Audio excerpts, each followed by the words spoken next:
उस्ताद मोहम्मद महकमा पीएचई की लापरवाही और सुस्ती की बायस उस्ताद मोहम्मद चांडियामाला में पानी ना होने के बायस यहां के मकीनों को काफ़ी तकलीफ का सामना करना पड़ रहा है। चांडियामाला के रहायशियों का कहना था कि 4 माह का अरसा गुजरने के बावजूद हमारे मोहल्ले में पानी नहीं आ रहा, जिसके बायस हम महंगे दामों पानी खरीद कर इस्तेमाल कर रहे हैं। दूसरी जानब मुख्तलिफ जगह पर भी पाइपलाइन टूट फूट का शिकार है।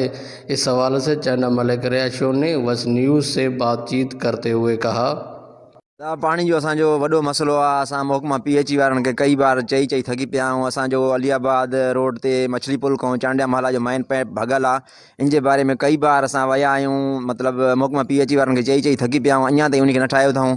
असां हिते तमामु ग़रीब तबिको आहे चांडियामाला में, जेको दिहाड़ीदार मज़दूर माण्हू आहिनि, रोज़ कमाए रोज़ खाइनि था।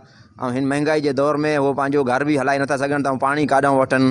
असां बार बार चई थकी पिया आहियूं। असां assistant commissioner Ustad Mohammad, deputy commissioner Ustad Mohammad, commissioner Nasirabad, chief secretary Balochistan ऐं आला क़ौम खे अपील था कयूं त बराए महिरबानी महकमा पीएचई वारनि जे ख़िलाफ़ एक्शन खयो वञे, ताकि ग़रीब आवाम जा मसाइल पानी जा हल थिया वञनि। ऐं चांडियामाला में न काफ़ी ॿियनि जॻहनि ते ईअं ई आहे कि पानी जो मसलो आहे। पानी जो वॾो मसलो आहे। असां तक़रीबन साल को मथे थी वियो जॾहिं सैलाब आयो, इहो मींहुं, उन खां पोइ पाणी जो मसलो अॼु तक हल न थियो आहे।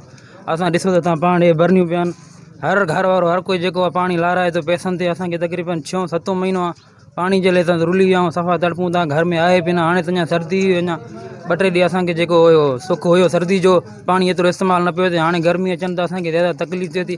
असांखे न पूरे माले के पाड़े के तकलीफ़ आहे पाणी जी। तव्हां हर घर में कंहिंखो बि पुछा करे ॾिसो, हर कंहिंखे इहो ई मसलो आहे। पानी ना है असां वटि हिते। असां हिते भरे भरे छिता थी पिया आहियूं, पानी पैसनि ते लाराए असां ग़रीब माण्हू काॾे वञूं। हिते पानी जा पैसा भरूं या अख़राज घर जी पूरी करूं। हिते पानी आहे ई न, असां काॾे वञूं। स्कूटर ते भरे त स्कूटर पेट्रोल हुते ख़र्च करूं था। पानी हिते पानी चौथों महीनो आहे ई न। असां हुकूमत सां इहा ई अपील आहे, असांजे चांडियामाला में पानी फराहम करे, महिरबानी। मसलो असां वटि चांडियामाला में 4-5 महीननि को जॾहिं कोई बारिशां थियनि उन खां न पानी अचे थो, न कोई पुछा करे थो, न छा आहे। ग़रीब माण्हू 30 रुपए 40 रुपए कैन मिले थी, हाणे कैन वठूं या पेट जो गुज़ारो करूं।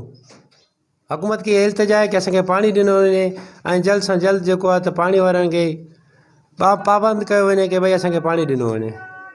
चांडियामाला के रहायशियों का कहना था कि महकमा पीएचई उस्ताद मोहम्मद शहरियों को पानी देने में मुकम्मल तौर पर नाकाम हो चुकी है। हुकूमत बलूचिस्तान और ज़िले इंतजामिया को नोटिस लेना चाहिए। कैमरामैन जफ़र अली के साथ जाकिर हुसैन, वस न्यूज़, उस्ताद मोहम्मद।